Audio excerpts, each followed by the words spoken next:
This is Martin, a former dentist who quit his job to invest in Juicy Fields, a platform that promises to double your money every 100 days, just by growing virtual cannabis plants. It sounds too good to be true, but for Martin, it's real. He's making serious money. He's traveling the world, living the dream, until one day that dream collapses. July 14, 2022, Martin logs in to check his investments. The website is down. His account is locked. It must be a mistake. But then a bizarre video appears on the official YouTube channel. It's not a mistake, it's a scam. Nearly $700 million vanishes. And Martin? He's one of the 180,000 victims. So where did all the money go? Was there ever any weed?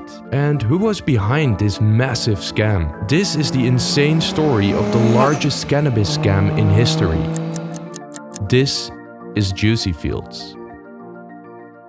Before we continue, I want to emphasize that this is not my research. The story has been covered by amazing European journalists, and references to their investigations can be found in the description.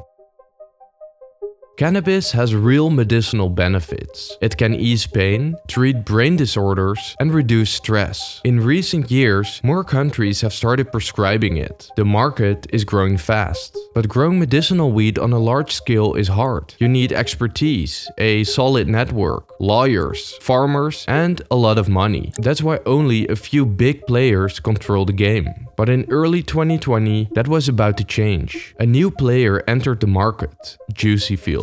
Because of the people that we're meeting here and the positivity, it can't fail. On paper, it was a slick German company, but as we'll see, its roots ran much further east. They introduced crowd growing, a model they claimed would democratize medicinal cannabis. The idea was simple. Thousands of smaller investors, called e-growers, pooled their money. Now, Juicy Fields would take on the big players. Anyone could invest, no experience needed. This is how it worked. Investors could pick virtual cannabis plants to grow. This represented a real plant in one of their farms. Buy a plant, wait 108 days, then cash in or reinvest. And the profits? Insane. Juicy Fields promised returns of up to 110% per year. Numbers the real cannabis industry could only dream of. Bring in new investors and you would earn bonuses too. Sounds like a Ponzi scheme? Well, it was. In my best month, I made 71,000 euros just in commissions. On top of that came the profits for my own investments on the platform. All in all, I earned roughly 80,000 euros in my best months.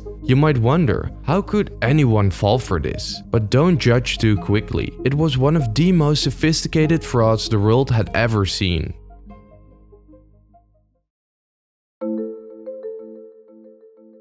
At the center of it all was this man, Alan Glantz, the CEO of Juicy Fields, and the first key figure in our story. On LinkedIn, he looked impressive, an accomplished entrepreneur, a history of successful businesses. He even claimed to have studied at Columbia University in the United States. But Juicy Fields didn't only use a slick CEO, they turned him into a star. Here he is, dressed as a pilot, flying a plane in juicy air, and here he is rapping in a professional music video.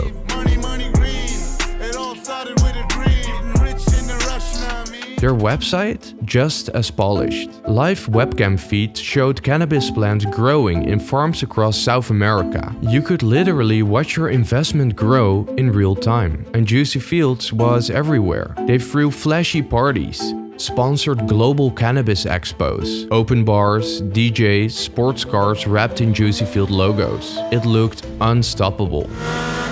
But behind the scenes, authorities were starting to ask questions. The promises were too big, and the profits too good to be true. Yet, none of that mattered to the investors, because Juicy Field's strongest asset, their community. Thousands of people came together in Facebook and Telegram groups. They shared stories about their high returns, hyped up the platform, and fueled the fear of missing out. Because Juicy Fields actually paid out in the beginning, the hype snowballed. Investors brought in their friends and family, until, of course, it all collapsed.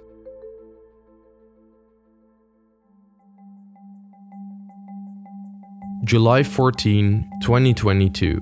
disaster strikes. 180,000 investors across 36 countries lose access to their virtual plans. They stopped paying out profits. The website is inaccessible. The social media accounts are wiped clean. It's a big mystery. Then this weird video gets posted. Hello, growers. Sorry, security reasons do not allow me to attend the meeting. This is not a prank or a joke. For months, the Facebook and Telegram groups were full of success stories. Now it was panic, anger, and desperation. For investors like Martin, who had brought in their friends and family, it was especially painful. My father, I filled his account, and I filled my sister's account and so on. In the end, I had convinced almost 2,000 people to invest in Juicy Fields. Their combined investments amounted to almost 10 million euros.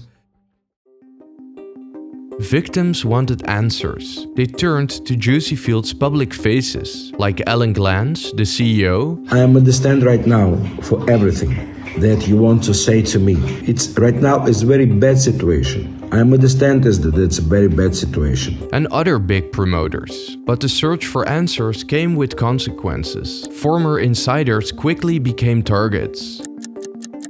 This is Willem van der Merwe. He took over as CEO when Glantz quit, but after just a few weeks, he resigned when he found out it was all a scam. He then became the target of an intimidation campaign. Private detectives tracked his every move, followed him and his family for weeks. This intimidating message appeared on his office walls. A fake bomb is left behind. He received threats in Russian, saying his wife and daughter would be his house is firebombed with Molotov cocktails. And Willem isn't the only one. Other directors were also targeted. One had his car set on fire in Germany. Another woke up to a hearse parked outside his home. Were these the actions from angry investors or Juicy Fields' criminal network trying to silence key witnesses? According to Willem, it was the work of this man.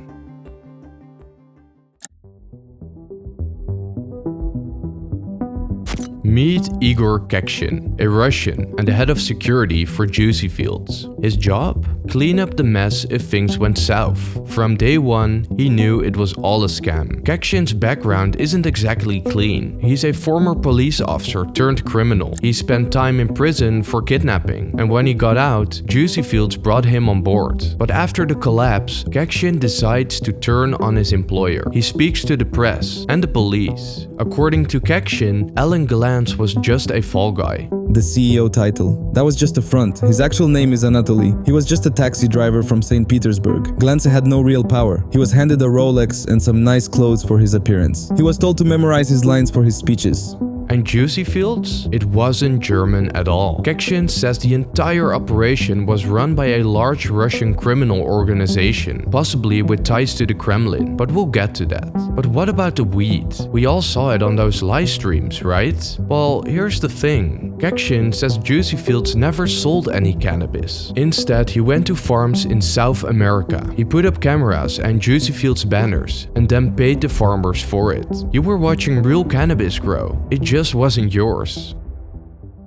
So why did Kekshin turn on Juicy Fields? At first, he was happy to manage the dirty business, but then things got dark. One day, he was given an order: kill a former director who had embezzled money from the organization. Kekshin was a criminal, but not a killer. He was being paid $50,000 a month for his work and promised a $37 million exit bonus when the scam was complete. But refusing the hit came with consequences.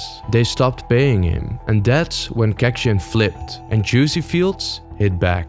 Kekshin's car was bombed, his dogs were poisoned. He fled to Finland under strict security, where he remains to this day. But even with Kekshin's testimony, the biggest questions remain. Who was really behind Juicy Fields? And where did the hundreds of millions of dollars disappear to?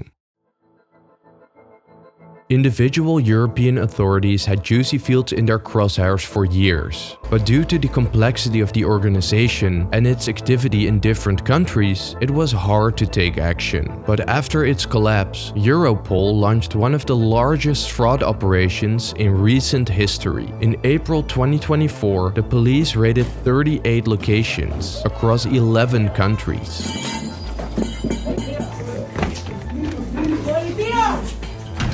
9 people were arrested. The most notable, Sergei Berezin, a Russian, the man many believe was the true mastermind. He was tracked down in the Dominican Republic and then extradited to Spain. They are now all awaiting trial, so it's up to the judges to see if they are really guilty.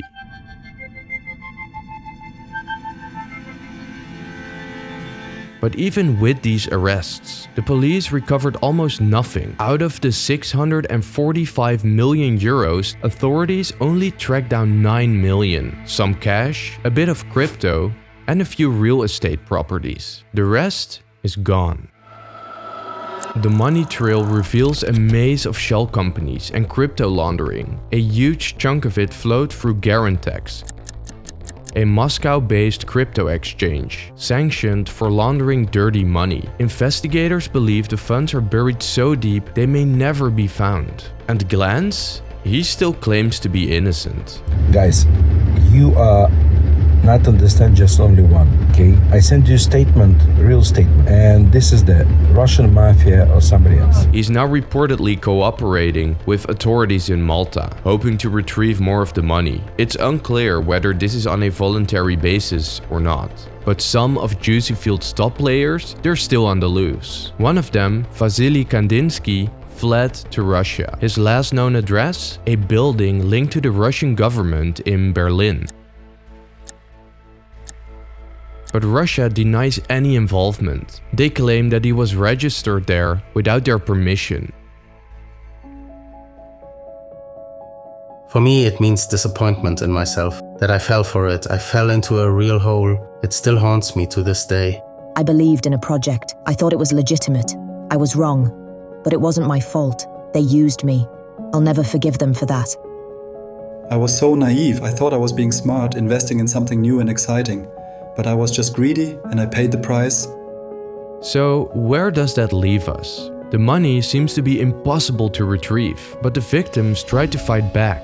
They turned to the platforms that enabled Juicy Fields, like Facebook and the banks. The class action lawsuit was led by Lars Olofsson, a man who claimed to be an ex-Navy SEAL turned lawyer. But Olofsson was a fraud too. He pocketed over $1 million in advance legal payments from desperate victims before disappearing without a trace. Juicy Fields promised to democratize cannabis. Instead, it became the largest cannabis scam in history. For Martin and thousands like him, Juicy Fields ended in destroyed friendships, empty bank accounts, and a lesson learned the hard way. But maybe his story will be a warning for others. If it sounds too good to be true, it usually is.